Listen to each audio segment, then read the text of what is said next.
उपासना मार्गदर्शन भाग पहिला. श्री स्वामींनी रत्नागिरीत श्री भाटवडेकर यांना श्री दत्तजयंती उत्सव सुरू करायला सांगितलं. त्याप्रमाणे त्यांचेकडे तो उत्सव दरवर्षी साजरा होतो. त्यावेळी श्री स्वामी रत्नागिरीला येत असत.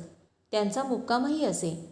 एका दत्तजयंतीला त्यांच्या काय मनात आलं नकळे, पण त्यानिमित्ताने त्यांनी सूत्ररूपाने ज्ञान सर्वांना मिळावं म्हणून काही सांगून त्यांचे मोठमोठे फलक करून घेतले आणि तिथे लावले.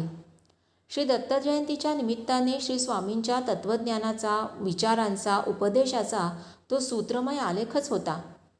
क्वचित भेटायला येणाऱ्या विद्वान शास्त्री पंडितांकडून त्यांना दाखवून त्यात चूक नाही ना वगैरे विचारून घेत आणि शेवटी मजकूर कमीत कमी करून निश्चित करीत. तेच फलक पुढे पांगरे येथे आश्रमात नेऊन लावण्यात आले. फलकांवर लिहिलेल्या मजकुराची नक्कल पुढे देत आहोत. बारकाईने त्यावर नजर फिरवल्यास वेदांचं सार, सर्व ज्ञानाचे स्तर त्यात आलेले आहेत असं दिसतं. तसंच आपल्या शिष्यांनी अगर या मार्गाने जाऊ इच्छिणाऱ्या कोणालाही दीपस्तंभाप्रमाणे ते सतत योग्य मार्गदर्शन करतात असाच प्रत्यय येतो. फलकांवरील मजकूर खालीलप्रमाणे: ओम नमः शिवाय, अहम ब्रह्मास्मी यजुर्वेद, तत्त्वमसी सामवेद, अयमात्मा ब्रह्म अथर्ववेद, प्रज्ञानम ब्रह्म ऋग्वेद, ओम नमः शिवाय महामंत्र तारक मंत्र, शिवः अहम निदिध्यास मंत्र, ज्ञानाचा उदय होवो अज्ञानाचा नाश होवो. हे मानवा, तू तुला ओळख. तुला पंचमहाभूत माहीत आहेत म्हणून आत्मा निर्मळ आहे. अजर अमर सच्चिदानंद आत्मा परमेश्वराचा अंश आहे हे तू समजून घे. तुझ्या ज्ञानरूपी चक्षुने प्रभू श्री शंकररूपी पृथ्वी तुझ्या हृत्कमलात विराजमान झालेली पहा. तू ज्याला स्थूलरूप म्हणून आपलं शरीर मानतोस आणि ज्याबद्दल तू तुझाच साक्षीदार आहेस ते शरीर तू नसून तू तुझा आत्मा आहेस. यजुर्वेद मंत्र अहम ब्रह्मास्मी हेच सांगतो की परमज्योती स्वरूप परमात्मा हाच तुझा आत्मा होय. तत्त्वमसी महावाक्य शिकवतं की तत्पद परमात्मा तो तूच म्हणजे तुझा आत्मा आहे. अयमात्मा ब्रह्म म्हणजे आत्मा की जो तुझ्या मनाचा साक्षी आहे तोच सर्वेश्वर परमात्मा होय असं श्रुती सांगते. प्रज्ञानम ब्रह्म म्हणजे प्रज्ञान घन आत्मा सच्चिदानंद स्वरूप परमात्मा आहे असं ऋग्वेद सांगतो. ब्रह्मनिष्ठ सद्गुरू की जे परमज्योती स्वरूप आहेत त्यांचे पासून तू हे समजावून घे. भवतारक श्री सद्गुरू समर्थांच्या चरणकमलाचं तू निरंतर स्मरण कर. वेदांच्या पुढे काहीही ज्ञान नाही आणि सद्गुरूपेक्षा उत्तम ईश्वर नाही हे तू समजावून घे. श्री रामप्रभू व श्री भगवान श्रीकृष्ण हे ईश्वराचे पूर्ण अवतार होते. त्यांनीही श्री वशिष्ठ आणि श्री सांदीपनी यांसारखे महात्मे गुरु केले. त्यांची सेवा केली. तूही त्यांच्याप्रमाणे कर.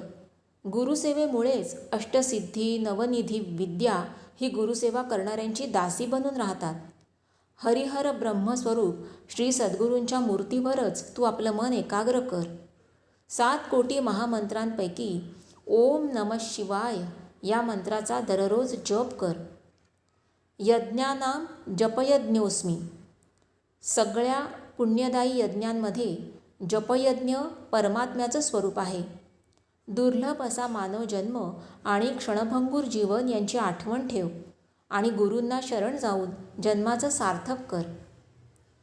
दृश्यसृष्टीत सूक्ष्मरूपाने वास करणाऱ्या श्री गुरूंना ओळखून जगात त्याप्रमाणे सन्मार्गाने वाग.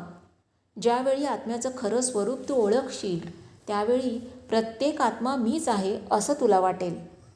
आत्मज्ञानाशिवाय तिन्ही लोकात दुसरं सुख नाही हे तू जाणून घे. मनाची पाशवी वृत्ती सोडून दे. शास्त्राप्रमाणे आचरण ठेव. तू जसं पाहशील तसं तुला जग दिसेल. ऐहिक धन इथेच राहणार आहे म्हणून परलोकात तुझ्याबरोबर येईल अशा धनाचा संचय कर. पापाचा नाश करून सद्गतीत येणारा तारक मंत्र ओम नमः शिवाय हा आहे याचा तू सदैव जप कर. सर्व शक्तींचं मूळ आत्मशक्ती. ती तू सद्गुरूपासून मिळव. जागृती, स्वप्न आणि सुषुप्ती या 3 अवस्थांची माहिती तू समजू शकलास की तेच आत्मतत्व होय. श्री सद्गुरूशिवाय आत्मशक्ती प्राप्त होऊ शकत नाही.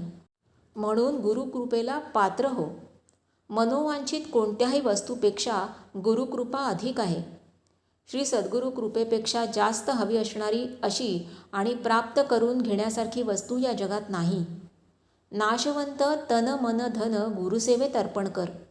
शाश्वत अशा ब्रह्मस्वरूपात एकरूप होऊन जा. जाती, कुल, गोत्र, कर्म वगैरेमध्ये रममाण झालेलं शरीर मी नाही, तर निर्मळ सर्वसाक्षी आत्मा मीच आहे हे तू समजून घे. श्री शंकरांसारखा देव, स्तुतीसारखी पूजा, षडाक्षरीसारखा मंत्र आणि गुरुतत्वासारखं तत्त्व जगात दुसरं नाही.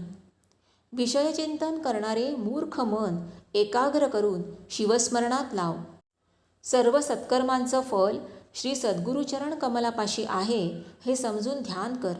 गुरु हेच माय बाप, बंधू भगिनी, स्वधर्म हे ओळखून सर्व कर्म त्यांच्या चरणकमली अर्पण कर. जी वस्तू तू अर्पण करणार आहेस ती वस्तू तूच बनून जा. अर्थ असा की तूच स्वतः सद्गुरूंना समर्पण करून घे.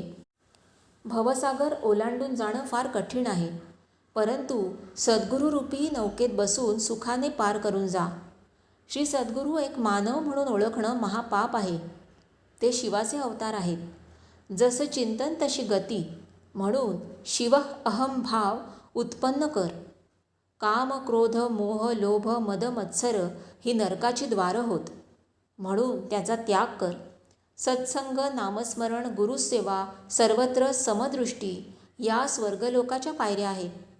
त्याप्रमाणे नराचा नारायण, जीवाचा शिव आणि पुरुषाचा पुरुषोत्तम करणाऱ्या श्री सद्गुरूंना विसरून पापाचा धनी होऊ नको. विश्वास ठेव की ईश्वर आहे, सर्वव्यापी आणि सर्वशक्तिमान आहे.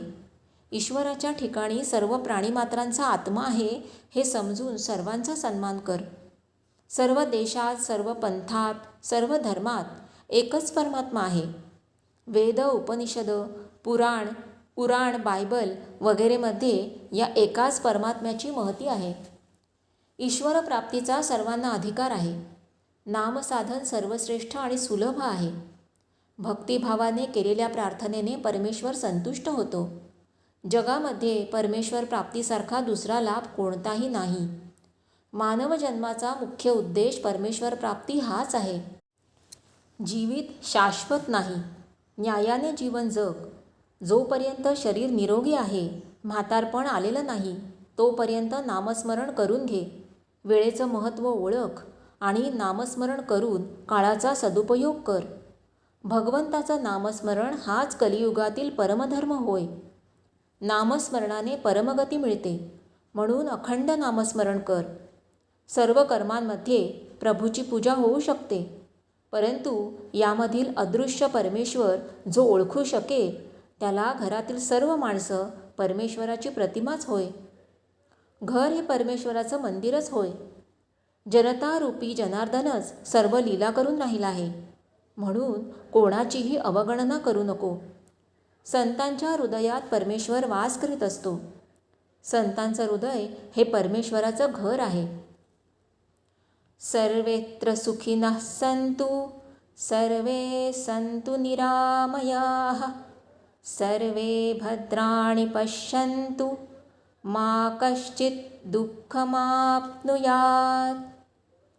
ॐ पूर्णमदः पूर्णमिदं पूर्णात् पूर्णमुदच्यते पूर्णस्य पूर्णमादाय पूर्णमेवावशिष्यते. ओम शांती शांती शांती. याहून थोडक्यात आणि सर्वात महान उपदेश अगर शिकवण कुठे आणि कशी सापडणार.